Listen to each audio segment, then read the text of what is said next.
ಶಿವಮೊಗ್ಗ ನಗರದಲ್ಲಿ ಈಗಾಗಲೇ ಕಳೆದ ಅನೇಕ ತಿಂಗಳುಗಳಿಂದ ರಾಷ್ಟ್ರಭಕ್ತ ಬಳಗ ಮತ್ತು ಪರಿಸರಕ್ಕಾಗಿ ನಾವು ತಂಡದಿಂದ ಈ ಒಂದು ಶರಾವತಿ ಪಂಪ್ ಸ್ಟೋರೇಜ್ ವಿರುದ್ಧವಾಗಿ ಅನೇಕ ಹೋರಾಟಗಳನ್ನು ನಾವು ಈಗಾಗಲೇ ಮಾಡ್ಕೊಳ್ತಾ ಬರ್ತಾ ಇದ್ದೀವಿ. ಕರ್ನಾಟಕ ರಾಜ್ಯದ ಮಾಜಿ ಉಪಮುಖ್ಯಮಂತ್ರಿಗಳಾದಂಥ ಕೆ.ಎಸ್. ಈಶ್ವರಪ್ಪನವರ ನೇತೃತ್ವದಲ್ಲಿ ಅಹೋರಾತ್ರಿ ಧರಣಿನೂ ಕೂಡ ನಾವು ಈಗಾಗಲೇ ಮಾಡಿದ್ದೀವಿ. ಈಗಾಗಲೇ ಹೈಕೋರ್ಟ್ನಲ್ಲಿ ಸ್ಟೇ ಇದ್ರೂ ಕೂಡ CEC ಮುಖಾಂತರ ಅನೌಪಚಾರಿಕವಾಗೋ ಅಥವಾ ಔಪಚಾರಿಕವಾಗೋ ಶರಾವತಿ ಪಂಪ್ ಸ್ಟೋರೇಜ್ ಬಗ್ಗೆ ಮಾಹಿತಿ ತಗೊಂಡು ಹೋಗುವಂಥ ಉದ್ದೇಶ ಏನಿತ್ತು. ಎರಡನೇದು, ಯಾವುದೇ ಒಂದು ಅನುಮತಿ ಕೂಡ ಇವರಿಗೆ ದೊರಕಿಲ್ಲ. ಟೆಂಡರ್ ಯಾಕೆ ಕರೆದ್ರು? ಮೆಗಾ ಇಂಜಿನಿಯರಿಂಗು ಜಾರ್ಜ್ನವ್ರಿಗೆ ಏನು ಸಂಬಂಧ? ಕಳೆದ ಸರ್ಕಾರದಲ್ಲಿ ಸಿದ್ದರಾಮಯ್ಯನವರಿಗೂ ನಾವು ತುಂಬ ಸ್ಪಷ್ಟವಾಗಿ ಹೇಳಿದ್ವಿ, ಮಲೆನಾಡಿನ ಹೃದಯ ಭಾಗಕ್ಕೆ ತಾವು ಕೈ ಹಾಕ್ತಾ ಇದ್ದೀರಿ, ದಯವಿಟ್ಟು ಈ ಪ್ರಾಜೆಕ್ಟನ್ನು ಮಾಡಲಿಕ್ಕೆ ಹೋಗಬೇಡಿ, ನಿಮ್ಮ ಮುಖ್ಯಮಂತ್ರಿ ಸ್ಥಾನನೇ ಕಳ್ಕೊಳ್ಳೋಂಥ ಪ್ರಸಂಗ ಬರ್ಬೋದು ಅಂತ ಹೇಳಿದ್ವಿ. ಈಗಾಗಲೇ ಅವರು ಮುಖ್ಯಮಂತ್ರಿ ಸ್ಥಾನನೂ ಕೂಡ ಕಳ್ಕೊಂಡಿದ್ದಾರೆ. ಈಗ DK ಶಿವಕುಮಾರ್ ಅವರು ಈಗಾಗಲೇ ಮುಖ್ಯಮಂತ್ರಿಯಾಗಿ ಬಂದಿದ್ದಾರೆ. KJ ಜಾರ್ಜ್ ಅವರು ಶಿವಮೊಗ್ಗ ಉಸ್ತುವಾರಿ ಸಚಿವರು ತಗೊಂಡು ಇಂಧನ ಸಚಿವರು ಕೂಡ ಆಗಿದ್ದಾರೆ. ಕಳೆದ ಬಾರಿ ಬಜೆಟ್ನಲ್ಲಿ 3,500 ಕೋಟಿ ಇದ್ದಂಥ ಪ್ರಾಜೆಕ್ಟ್ ಈಗಾಗಲೇ 10,500 ಕೋಟಿ ಪ್ರಾಜೆಕ್ಟ್ ಈಗಾಗಲೇ ಆಗಿದೆ. ಇದು ಯಾವುದೋ ಒಂದು ಕುಟುಂಬದ ಜೋಬಿಗೆ ದುಡ್ಡನ್ನು ತುಂಬಿಸ್ಕೊಡುವಂಥ ಒಂದು ಪ್ರಾಜೆಕ್ಟ್ ಇದು ಅಂತ ನಮ್ಮೆಲ್ಲರಿಗೂ ಕೂಡ ಅನಿಸ್ತಾ ಇದೆ. ಹಾಗಾಗಿ ನಾಳೆ ಬೆಳಿಗ್ಗೆ ಶಿವಮೊಗ್ಗ ನಗರದಿಂದ 115ಕ್ಕಿಂತ ಹೆಚ್ಚು ಬಸ್ಗಳ ಮುಖಾಂತರ 5,500ಕ್ಕಿಂತ ಹೆಚ್ಚು ಜನರ ಒಂದು ಪರಿಸರದ ಈ ಒಂದು ಹೋರಾಟದಲ್ಲಿ ನಮ್ಮೆಲ್ಲ ಪರಿಸರ ಪ್ರೇಮಿಗಳು ಭಾಗವಹಿಸ್ತಾ ಇದ್ದಾರೆ. ಶಿವಮೊಗ್ಗದ ಅಲ್ಲಮ ಪ್ರಭು ಕ್ರೀಡಾಂಗಣದಿಂದ ನಾಳೆ ಬೆಳಿಗ್ಗೆ ಪರಮಪೂಜ್ಯ ಮಲ್ಲಿಕಾರ್ಜುನ ಮುರುಘರಾಜೇಂದ್ರ ಸ್ವಾಮಿಗಳು, ಬೆಕ್ಕಿನ ಕಲ್ಮಠ, ಬಿಳಿಕಿಯ ಸ್ವಾಮೀಜಿಗಳು, ತಾವರೆಕೆರೆಯ ಸ್ವಾಮೀಜಿಗಳು ಮತ್ತು ಆದಿಚುಂಚನಗಿರಿಯ ನಾದಮಯಾನಂದ ಸ್ವಾಮೀಜಿಗಳ ನೇತೃತ್ವದಲ್ಲಿ ಈ ಒಂದು ಹೋರಾಟಕ್ಕೆ ಅವರೆಲ್ಲರೂ ಕೂಡ ನಮ್ಮ ನಾಯಕರಾದಂಥ KS ಈಶ್ವರಪ್ಪನವರಿಗೆ ಧ್ವಜ ಕೊಡುವ ಮುಖಾಂತರ ಈ ಒಂದು ಹೋರಾಟಕ್ಕೆ ಚಾಲನೆ ಕೊಡ್ತಾ ಇದ್ದೀವಿ. ಸುಮಾರು 10-10:30 ಅಷ್ಟೊತ್ತಿಗೆ ಶಿವಮೊಗ್ಗದ ಸಾಗರದ ಪೊಲೀಸ್ ಚೌಕಿಯಲ್ಲಿ ಬಂಗಾರಮಕ್ಕಿಯ ಮಾರುತಿ ಗುರೂಜಿಯವರು ಈಗಾಗಲೇ ಅವರು ತುಂಬ ಬಾರಿ ಹೇಳಿದ್ದಾರೆ, ಅನೇಕ ಬಾರಿ ಅವರು ಹೇಳಿದ್ದಾರೆ, ಶರಾವತಿ ಪಂಪ್ಡ್ ಪ್ರಾಜೆಕ್ಟ್ ಏನಾದರೂ ಆಗತ್ತೆ ಅಂದರೆ ನನ್ನ ಹೆಣದ ಮೇಲೆ ಮಾಡಿ ಅನ್ನೋಂಥ ಮಾತನ್ನು ಪರಮ ಪೂಜ್ಯ ಸ್ವಾಮೀಜಿಗಳು ಹೇಳಿದ್ದಾರೆ.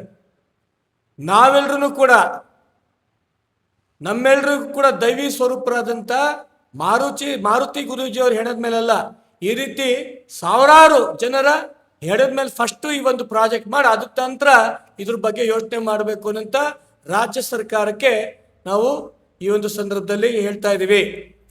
ಹಾಗಾಗಿ ನಮ್ಮೆಲ್ಲರ ಕೋರಿಕೆ, ನಾಳೆ ಏನು ಸಾಗರದಲ್ಲಿ ಈ ಒಂದು ಶರಾವತಿ ಪಂಪ್ಡ್ ಪ್ರಾಜೆಕ್ಟಿನ ವಿರುದ್ಧವಾದಂಥ ಹೋರಾಟ ನಾಳೆ ಪೊಲೀಸಿನ ವೃತ್ತದಲ್ಲಿ ಏನಾಗ್ತಿದೆ, ತದನಂತರ 3 ಗಂಟೆ ಸುಮಾರಿಗೆ ಕಾರ್ಗಲ್ನ KPC ಕಚೇರಿಯಲ್ಲಿ KPC ಅಧಿಕಾರಿಗಳು ಕೂಡ ಮನವಿ ಪತ್ರವನ್ನು ಕೂಡ ನಾವೆಲ್ಲರೂ ಕೂಡ ರಾಷ್ಟ್ರಭಕ್ತ ಬಳಗದ ನಮ್ಮೆಲ್ಲ ಪ್ರಮುಖರು ನಾವು ಸಲ್ಲಿಸಿದ್ದೀವಿ. ಹಾಗಾಗಿ ಈ ಒಂದು ಶರಾವತಿ ಪಂಪ್ಡ್ ಪ್ರಾಜೆಕ್ಟ್ ಏನಿದೆ, ರಾಜ್ಯ ಸರ್ಕಾರ ಇದನ್ನು ತಕ್ಷಣ ಕೈ ಬಿಡಬೇಕು ಅನ್ನೋಂಥ ಕೋರಿಕೆ ನಾನು ಈ ಒಂದು ಸಂದರ್ಭದಲ್ಲಿ ಮಾಡ್ಲಿಕ್ಕೆ ಇಷ್ಟಪಡ್ತೀನಿ. ಆ ಒಂದು ಯೋಜನೆ ವಿರುದ್ಧ ಮಾಹಿತಿ ನೀಡಲಿಕ್ಕಾಗಿ ಈ ಒಂದು ಪತ್ರಿಕಾಗೋಷ್ಠಿ ಕರೆದಿದೆ.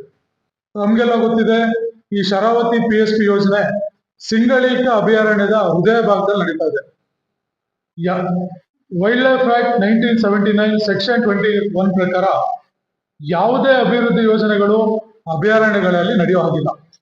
ಅರಣ್ಯದ ಉನ್ನತೀಕರಣಕ್ಕೆ ಪ್ರಾಣಿಗಳಿಗೆ ಪೂರಕವಾಗಿರುವಂತಹ ಅಭಿವೃದ್ಧಿಗಳನ್ನು ಬಿಟ್ಟು ಬೇರೆ ಯಾವುದೇ ತರಹದ ಅಭಿವೃದ್ಧಿ ಯೋಜನೆಗಳನ್ನು ಅಲ್ಲಿ ಕೈಗೊಳ್ಳಲು ನಿಷೇಧವಾಗಿದೆ. ಆದರೂ ಸಹ ಸರ್ಕಾರ ಈ ಒಂದು ಶರಾವತಿ ಸಿಂಗಳೀಕ ಅಭಯಾರಣ್ಯದಲ್ಲಿ ಯೋಜನೆ ಮಾಡಿಕೊಂಡಿರೋದು ತುಂಬಾ ಖೇದಕರವಾದ ಸಂಗತಿ. ಈ ಸಿಂಗಳಿಕ ಒಂದು ಅನ್ನೋದು ಒಂದು ಅಳಿವಿನಂಚಿನಲ್ಲಿರುವ ಎಂಡೇಂಜರ್ಡ್ ಸ್ಪೀಶೀಸ್, ಮಂಗ ಜಾತಿಯ ಒಂದು ಪ್ರಭೇದ. ಈ ಸಿಂಗಳಿಕದ ಅಭ್ಯುದಯಕ್ಕೋಸ್ಕರನೇ ಶರಾವತಿ ಸಿಂಗಳಿಕ ಅಭಯಾರಣ್ಯವನ್ನ ಕೇಂದ್ರ ಸರ್ಕಾರ ಹುಟ್ಟಾಕಿರೋದು. ಸುಮಾರು ಇಡೀ ದೇಶದಲ್ಲಿ ಒಂದು 4,000 ಸಿಂಗಳಿಕ ಮಂಗಗಳು ಮಾತ್ರ ಉಳಿದಿದೆ. ಅದರಲ್ಲಿ ನಮ್ಮ ಶರಾವತಿ PSP ಯೋಜನೆ ಏನಾಗ್ತಿದೆ, ಅದರಲ್ಲಿ ಸುಮಾರು 700 ಮಂಗಗಳು ಇವತ್ತಿಗೂ ವಾಸ ಮಾಡ್ತಾ ಇದೆ. ಈ ಯೋಜನೆಯಿಂದ ಏನು ಈ ಅಳಿವಿನಂಚಿಲಿರುವ ಸಿಂಗಳಿಕ ತಳಿಯ ಪ್ರಭೇದ ಏನಿದೆ ಶರಾವತಿ PSP ಅಲ್ಲಿ, ಇದಷ್ಟು ನಾಶ ಆಗುತ್ತೆ, ಇದರಲ್ಲಿ ಯಾವುದೇ ರೀತಿ ಅನುಮಾನ ಇಲ್ಲ. ಎಲ್ಲಕ್ಕಿಂತ ಮುಗಿಲಾಗಿ ನಮ್ಮ ಪಶ್ಚಿಮ ಘಟ್ಟಗಳಲ್ಲಿ ಈಗ ಆಲ್ರೆಡಿ ಸಾಕಷ್ಟು ಯೋಜನೆಗಳು ಆಗೋಗಿದೆ. ಲಿಂಗನಮಕ್ಕಿ ಇರ್ಬೋದು, ಹಿರೇಭಾಸ್ಕರ ಇರ್ಬೋದು, ಸಾಕಷ್ಟು ಯೋಜನೆಗಳಿಂದ ಲಕ್ಷಾಂತರ ಜನ ನಿರಾಶ್ರಿತರಾಗಿದ್ದಾರೆ. ಇದುವರೆಗೂ ಅವರಿಗೆ ಸಹ ಸರಿಯಾದ ರೀತಿಯಾದ ಪರಿಹಾರ ಕೊಟ್ಟಿಲ್ಲ. ಈಗ ಆಲ್ರೆಡಿ ಇನ್ನೊಂದು ಹೊಸ ಯೋಜನೆನ ಸರ್ಕಾರ ತರಲಿಕ್ಕೆ ಹೊರಟಿದೆ. ಈ ಯೋಜನೆಯಲ್ಲಿ ಏನು ಪ್ರಾಜೆಕ್ಟಿನ ಕೂಲಂಕುಷ ಪರಿಶೀಲನೆ ಮಾಡಲಿಕ್ಕೆ ಮಾಹಿತಿ ಹಕ್ಕಿನಡಿಯಲ್ಲಿ ಈ ಪ್ರಾಜೆಕ್ಟಿನ DPR ನಾವು ಕೇಳಿದ್ವಿ KPC ಅವರಿಗೆ, ಕರ್ನಾಟಕ ಪವರ್ ಕಾರ್ಪೊರೇಷನ್. ಇದುವರೆಗೂ ನಮಗೆ ಅವರು ಈ ಪ್ರಾಜೆಕ್ಟಿನ DPR ಕಾಪಿನ ಕೊಟ್ಟಿಲ್ಲ. ಯಾಕೆ ಅಂತ ನಾವು ಅಪೀಲ್ ಮೂಲಕ ಪ್ರಶ್ನಿಸಿದಾಗ, ದೇಶದ ರಕ್ಷಣೆ ಹಿತಾಸಕ್ತಿಗೆ ಸಂಬಂಧಪಟ್ಟಿದೆ, ಆದ್ರಿಂದ ನಾವು ಕೊಡ್ಲಿಕ್ಕೆ ಆಗೋದಿಲ್ಲ ಅಂತ ಉತ್ತರ ಕೊಟ್ಟರು. ನಮಗೆ ನಿಮ್ಗೆ ಅರ್ಥ ಆಗದಿರೋ ಪ್ರಶ್ನೆ ಏನು ಅಂದ್ರೆ, ಒಂದು ಪವರ್ ಜನರೇಷನ್ ಯೋಜನೆಯಲ್ಲಿ ದೇಶದ ರಕ್ಷಣೆ ಹಿತಾಸಕ್ತಿ ಏನಿದೆ ಅಂತ ಇದುವರೆಗೂ ನಮಗೆ ಯಾರಿಗೂ ಅವರು ಮನವರಿಕೆ ಮಾಡಿಕೊಟ್ಟಿಲ್ಲ. ಇದು ಮಾಹಿತಿ ಹಕ್ಕು ಕಾಯ್ದೆಯ ಸ್ಪಷ್ಟ ಉಲ್ಲಂಘನೆ. ಈ ಶರಾವತಿ PSP ವಿರುದ್ಧ ನಮ್ಮ ರಾಷ್ಟ್ರಭಕ್ತ ಬಳಗ ಮತ್ತು ಪರಿಸರಕ್ಕಾಗಿ ನಾವು ಶಿವಮೊಗ್ಗ ಸಾಕಷ್ಟು 6 ತಿಂಗಳು ಸತತವಾಗಿ ಪ್ರತಿಭಟನೆಗಳು ಮಾಡ್ತಾ ಇದೀವಿ. ನಮ್ಮ ಎಲ್ಲ ಪ್ರತಿಭಟನೆ ಹೋರಾಟದ ಫಲವಾಗಿ ಸುಪ್ರೀಂ ಕೋರ್ಟ್ ಅಡಿಯಲ್ಲಿ ಏನು ಕಾರ್ಯನಿರ್ವಹಿಸುತ್ತೆ ಸೆಂಟ್ರಲ್ ಎಂಪವರ್ಡ್ ಕಮಿಟಿ, ಅಂದ್ರೆ ಇದು ಏನು ಈ ಕಮಿಟಿಯ ಜವಾಬ್ದಾರಿ ಏನು ಅಂದ್ರೆ, ಕೇಂದ್ರ ಸರ್ಕಾರದ ಪರಿಸರ ಇಲಾಖೆಗೆ ಮತ್ತೆ ಸುಪ್ರೀಂ ಕೋರ್ಟಿಗೆ ಪರಿಸರಕ್ಕೆ ಸಂಬಂಧಪಟ್ಟ ಅಭಿವೃದ್ಧಿ ಯೋಜನೆಗಳಿಂದ ಪರಿಸರಕ್ಕೆ ಆಗುವಂತಹ ಸಾಧಕ ಬಾಧಕಗಳನ್ನ ಅವರು ಇನ್ವೆಸ್ಟಿಗೇಟ್ ಮಾಡಿ ಅದನ್ನ ಸುಪ್ರೀಂ ಕೋರ್ಟ್ ನ್ಯಾಯಮೂರ್ತಿಗಳಿಗೆ, ಪರಿಸರ ಇಲಾಖೆಗೆ ಕಾನೂನುಗಳನ್ನು ರೂಪಿಸಲು ಮತ್ತು ಯೋಜನೆಗಳಿಂದ ಆಗುವಂತಹ ಸಾಧಕ ಬಾಧಗಳನ್ನು ವರದಿಯನ್ನು ನೀಡುವಂತ ಒಂದು ಹೈಲಿ ಎಂಪವರ್ಡ್ ಕಮಿಟಿ. ಈ ಸತತ ಹೋರಾಟಗಳಿಂದ ಏನ್ ಸಾಗರ ಆಗಿರ್ಬೋದು, ಉಡುಪಿ ಆಗಿರ್ಬೋದು, ಶಿವಮೊಗ್ಗ ಆಗಿರ್ಬೋದು, ರಾಜ್ಯಾದ್ಯಂತ ಈ ಯೋಜನೆ ವಿರುದ್ಧ ಹೋರಾಟ ನಡೀತಾ ಇದೆ. ಈ CEC ಅಧ್ಯಕ್ಷರು ಮಾಧ್ಯಮಗಳ ಮೂಲಕ, ಸೋಷಿಯಲ್ ಮೀಡಿಯಾದ ಮೂಲಕ ಅವರಿಗೆ ಈ ಹೋರಾಟಗಳ ಬಗ್ಗೆ ಅವ್ರಿಗೆ ಮಾಹಿತಿ ಬಂದಾಗ, ಆ ಕಮಿಟಿಯ ಸದಸ್ಯರಾದಂತ ಸುನಿಲ್ ಲಿಮಾಯವರನ್ನು ಸಹ ಕಳೆದ ತಿಂಗಳು ಯೋಜನಾ ಪ್ರದೇಶಕ್ಕೆ ಕಳಿಸ್ಕೊಟ್ಟಿದ್ರು. ಅವ್ರಿಗೂ ನಾವು ಕೊಡುವಂತ ಮೆಮೊರಂಡಮ್ ಅಲ್ಲಿ ಮಾಹಿತಿ ಹಕ್ಕಿನಡಿಯಲ್ಲಿ ಶರಾವತಿ PSP DPR ಅನ್ನ ಅವ್ರು ಕೊಟ್ಟಿರೋದಿಲ್ಲ ಅಂತ ಅವ್ರು ಗಮನಕ್ಕೆ ತಂದಾಗ, ಅವರು ಸಹ ತಮ್ಮ ಅಸಮ್ಮತಿಯನ್ನ ಸೂಚಿಸಿದ್ದಾರೆ. ಇದರಲ್ಲಿ KPC ಏನೋ ಒಂದು ಮರೆಮಾಚಲಿಕ್ಕೆ ಪ್ರಾಜೆಕ್ಟ್ ಮಾಡಕ್ ಕೊಟ್ಟಿದೆ ಅದು ಸ್ಪಷ್ಟ ಆಗುತ್ತೆ. ಮುಂಚೆ ಇದ್ದಿದ್ದು DPR 3,500 ಕೋಟಿ, ಇವತ್ತು 10,500 ಕೋಟಿಗಿಂತ ಜಾಸ್ತಿ ಆಗಿದೆ. ಇನ್ನು ಪ್ರಾಜೆಕ್ಟ್ ಶುರುನೇ ಆಗಿಲ್ಲ. ಪ್ರಾಜೆಕ್ಟ್ ಮುಗಿಬೇಕಾದ್ರೆ ಅದು ಎಷ್ಟು ಸಾವಿರ ಕೋಟಿಗೆ ಹೋಗುತ್ತೋ, ಎಷ್ಟು ಲಕ್ಷ ಕೋಟಿಗೆ ಹೋಗುತ್ತೋ ಗೊತ್ತಿಲ್ಲ. ಎಲ್ಲಕ್ಕಿಂತ ಮುಖ್ಯವಾಗಿ ಯಾವುದೋ ಪ್ರಾಜೆಕ್ಟ್ ಅನ್ನು ಮಾಡ್ಬೇಕಾದ್ರೆ ಕಾಸ್ಟ್ ಬೆನಿಫಿಟ್ ಅನಾಲಿಸಿಸ್ ಅಂತ ಮಾಡ್ತಾರೆ. ಸರ್ಕಾರ ಯಾವುದೇ ಒಂದು ರೂಪಾಯಿನ ಒಂದು ಯೋಜನೆಗೆ ತೊಡಗಿಸಿದ್ರೆ ಅದರಿಂದ ವಾಪಸ್ ಎಷ್ಟು ನಮಗೆ ಹಣ ಬರುತ್ತೆ, ಅದನ್ನೇ ಕಾಸ್ಟ್ ಬೆನಿಫಿಟ್ ಅನಾಲಿಸಿಸ್ ಅಂತ ಕರೆಯೋದು. ಈ ಯೋಜನೆಯಲ್ಲಿ ಕಾಸ್ಟ್ ಬೆನಿಫಿಟ್ ಅನಾಲಿಸಿಸ್ ನಾವು ಲೆಕ್ಕ ಹಾಕಿದಾಗ ಇದು ನೆಗೆಟಿವ್ ಬರ್ತಾ ಇದೆ. ಇವ್ರೇನ್ ಹೇಳ್ತಾ ಇದಾರೆ, 16,000 ಮರಗಳು ನಾಶ ಆಗ್ತಿದೆ ಅಂತ ಹೇಳ್ತಾ ಇದಾರೆ.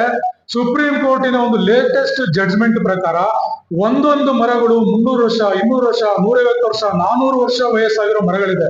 ಆ ಮರಗಳ ಒಂದೊಂದು ಮರದ ಬೆಲೆ ಸುಪ್ರೀಂ ಕೋರ್ಟಿನ ಆದೇಶದ ಪ್ರಕಾರ ನಾವು ಕ್ಯಾಲ್ಕುಲೇಟ್ ಮಾಡಿದ್ದು ಅದೇ ಸುಮಾರು 11,000 ಕೋಟಿ ರೂಪಾಯಿ ಆಗುತ್ತೆ. ಒಂದು ಕಡೆ 16,000 ಮರ ಕಟಾವಾಗುತ್ತೆ ಅಂತ ಇವ್ರು ಹೇಳ್ತಾ ಇದಾರೆ.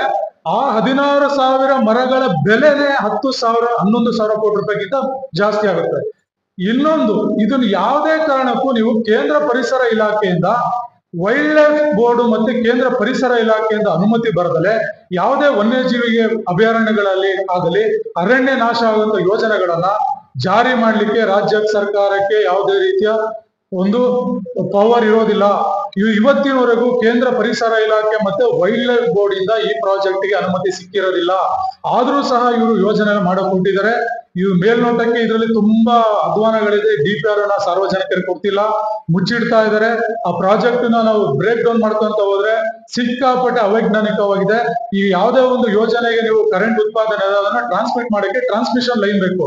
ಈಗ ಎಕ್ಸಿಸ್ಟಿಂಗ್ ಇರೋ ಅವರ ಲೈನ್ ಅಲ್ಲಿ ಕರೆಂಟ್ ಅನ್ನ ಅವರು ಟ್ರಾನ್ಸ್ಮಿಟ್ ಮಾಡ್ಲಿಕ್ಕೆ ಆಗಲ್ಲ. ಹೊಸ ಒಂದು ಟ್ರಾನ್ಸ್ಮಿಟ್ ಲೈನ್ ಅನ್ನ ಅವರು ಮತ್ತೆ ಹಾಕ್ಬೇಕಾಗುತ್ತೆ. ಮತ್ತೆ ನೀವು 100 ಕಿಲೋಮೀಟರ್ ಅಭಯಾರಣ್ಯದ ಮಧ್ಯದಲ್ಲಿ ಟ್ರಾನ್ಸ್ಮಿಟ್ ಲೈನ್ ಅನ್ನ ನೀವು ಹಾಕಿದ್ರೆ ಲಕ್ಷಾಂತರ ಮರಗಳು ಕಟಾವಾಗುತ್ತೆ. ನೂರಾರು ಸಾವಿರಾರು ಹೆಕ್ಟೇರ್ ಅರಣ್ಯ ನಾಶ ಆಗುತ್ತೆ. ಇದನ್ನೇ ಇವರು DPR ಅಲ್ಲಿ ತೋರಿಸಿಲ್ಲ. ಕರೆಂಟ್ ಉತ್ಪಾದನೆ ಮಾಡ್ತೀವಿ ಅಂತ ಹೇಳ್ತಾ ಇದಾರೆ, ಆದ್ರೆ ಇದು ಟ್ರಾನ್ಸ್ಮಿಟ್ ಮಾಡೋ ಲೈನೇ ಇಲ್ಲ. ಎಷ್ಟು ಅವೈಜ್ಞಾನಿಕವಾಗಿ ಇವರು ಯೋಜನೆ ಜಾರಿ ಮಾಡಕ್ ಕೊಡ್ತಾರೆ. ಇದೇ ಎಲ್ಲ ಇವರ ತಪ್ಪುಗಳನ್ನ ಮರೆಮಾಚಿಗೆ ಇವರು DPR ಕೊಡ್ತಿಲ್ಲ ಅಂತ ನಮ್ಮ ಭಾವನೆ. ಇದು ಸಂಬಂಧಪಟ್ಟಾಗಿ ಸಾಕಷ್ಟು ಜನ ಆಗ್ಲೇ ಹೈಕೋರ್ಟ್ ಇಂದ ಸ್ಟೇ ತಗೊಂಡ್ಬಂದಿದ್ದಾರೆ. ನಮ್ಮ ರಾಷ್ಟ್ರಭಕ್ತ ಬಳಗ ಮತ್ತೆ ಪರಿಸರಕ್ಕಾಗಿ ನಾವು ನಿರಂತರವಾಗಿ ಸಾಕಷ್ಟು ಹೋರಾಟ ಮಾಡ್ತಾ ಇದೀವಿ. ಈ ಹೋರಾಟದ ರೂಪುರೇಷೆಗಳನ್ನ ನಮ್ಮ ನಾಯಕರಾದಂತ ಕಾಂತೇಶ್ ಅವರು ತಿಳಿಸ್ತಾರೆ.